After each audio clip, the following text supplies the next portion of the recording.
welcome back to The Price of Business. I am your host, Kevin Price, talking to you about you and your business. No subtle messaging there on our topic being the Democrat debate. That wasn't subtle. That was a blatant.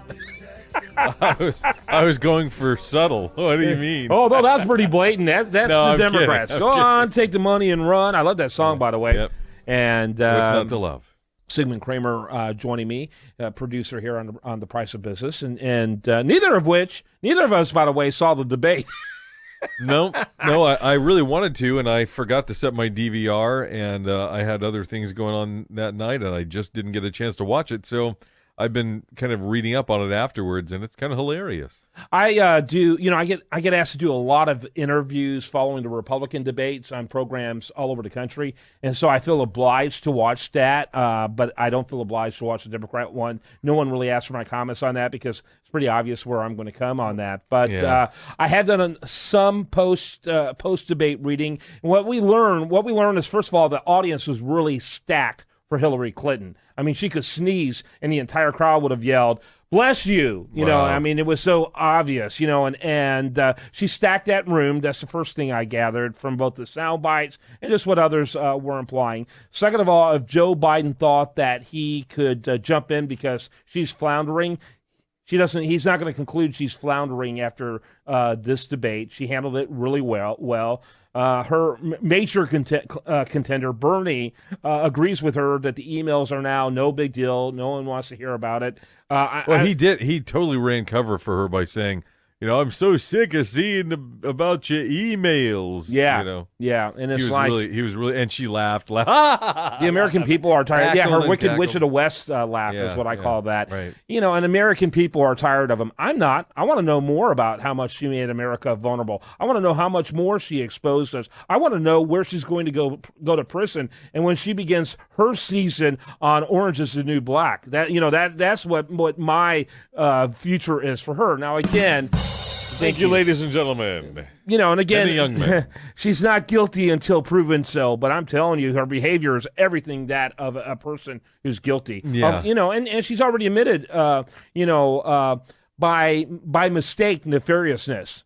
She's already admitted to that much. And right. So who are you seeing that said that Hillary Clinton won the debate? Everyone. Not Google Analytics.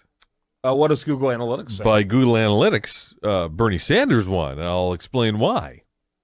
Because they were in Bernie Sanders' headquarters monitoring how the crowd was. According to the Google Trends homepage, minutes after the debate ended, Sanders' searches on Google took a high spike after 11 p.m. Eastern. Although many of the debate-centered searches on Google revealed some America's preference for other information, how old is Anderson Cooper? And how much is Anderson Cooper worth? Were the top two regarding the moderator. Sanders was the most searched candidate. And all the gay guys wanted to know if he was available, by the way. Sanders? No, you mean Cooper. Oh, yeah, Cooper, no. Sorry, yeah. So on the post-debate special... Sanders is poor, by the way, by U.S. He Senate. is very poor. Yeah, by U.S. Senate And he standards. better be. I mean, he's a socialist, right? Mm-hmm. So, of course, a candidate's success in this department hardly means overall debate success, and Sanders has a way to go if he hopes to knock Hillary Clinton from the top spot. But a surge in pro-Sanders searches is likely due to a large percentage of the American electorate unfamiliar with the self-described democratic socialist. Notably, Sanders got a rousing cheer from the crowd when he opined about an exhausted topic. We're sick and tired about your damn emails. Mm-hmm. Yeah, well, yeah, and that wasn't really for Sanders, though. In my opinion, that helped Hillary, obviously. Right. But my point is here with Google Analytics, America, meet Bernie Sanders. Well, and so a lot of people wanted to know more about Bernie. So in that regard, he won that debate. Yeah, by the way, I'd love to hear from you, the listener, info@usabusinessradio.com. Let us know what you think. We'll talk about it up here in a couple of segments, future segments, but not today, but in future segments.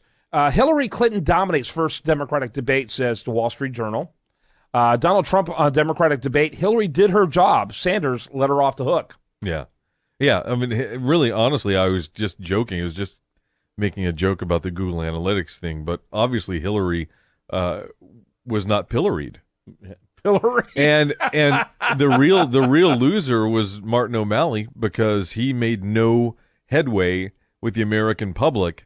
He was thinking that because he wasn't getting any media attention that he'd And have to do really well in the debate. Either. Well, the only thing he did was say that all lives matter, and he got pilloried. Yeah, and then he backtracked on that. Of course he did. but did you see? I thought this was very telling. Okay, wait a minute. Not all lives matter. I thought this was very telling that when asked that question by Anderson Cooper, all Black Lives Matter, right? That Bernie Sanders said yes, and there was a rousing applause. And then Martin O'Malley said, "Look, yes, Black Lives Matter, all lives matter," because he was the one who got in trouble for it. Then when Hillary had her chance, boy, she politicized the poop out of that. Mm-hmm. And she just made it typical political pablum, she didn't really answer the question. And it just so perfectly encapsulated her as a person, versus Bernie Sanders, who's not afraid to say what he thinks he needs to say, he's going to say it. Whatever's on the top of his head will come out of his mouth. Right. Yeah, it's a pretty interesting launch pad there. Slate, which is about as nasty as a rag, is out there. Yeah. And they may have summed it up. Salon, too, but yeah. Yeah, Slate's worse than Salon. Salon's kind of a Slate wannabe, I think. But it may have summarized it best when it said the CNN Democratic debate in 90 seconds. And it's really less than that. Subheadline, more socialism, less Trump. All of them agree that there needs to be more socialism. On that stand, I guess Jim Webb is the most conservative of that group. Right. And he got nowhere. He got absolutely nowhere. And Lincoln Chafee. Yeah.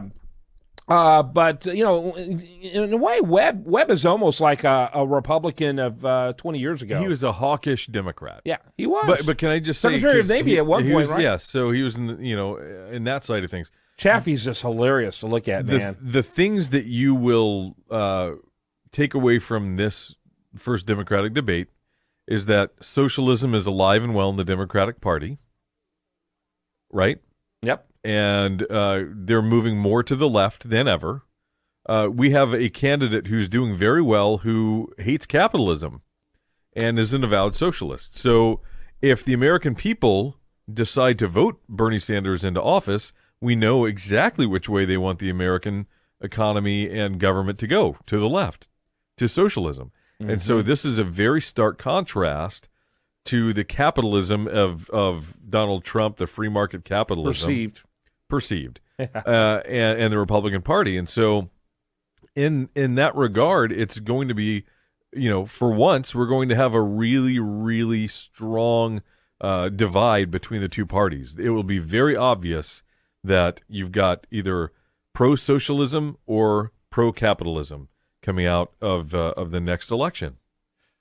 Well, folks, that's the spin of Sigmund Kramer and Kevin Price, neither of who actually watched the debate. But we did, see what other people were saying about the debate. They say it was much more civil, way more policy wonkish.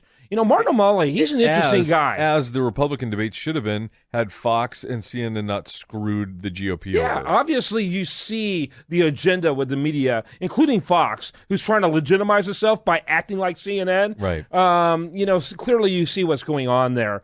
But what about Martin O'Malley? He's an interesting guy because he is charismatic. He's attractive. And he comes across as a reasonable kind of character. 20 years ago, he would have been like the ideal Democratic candidate. Now he can't do anything to gather attraction. Notice he's the Mitt Romney of the Democrats. He kind of is, isn't he? Yeah. So, he's had the executive positions.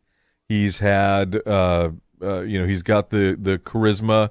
Or of course, he's way more liberal than Romney was conservative, though. Well, sure, but my point is, you've got the good-looking guy who's very charismatic and very well put together, and he's been in an executive role, so he's not just some schlub off the street.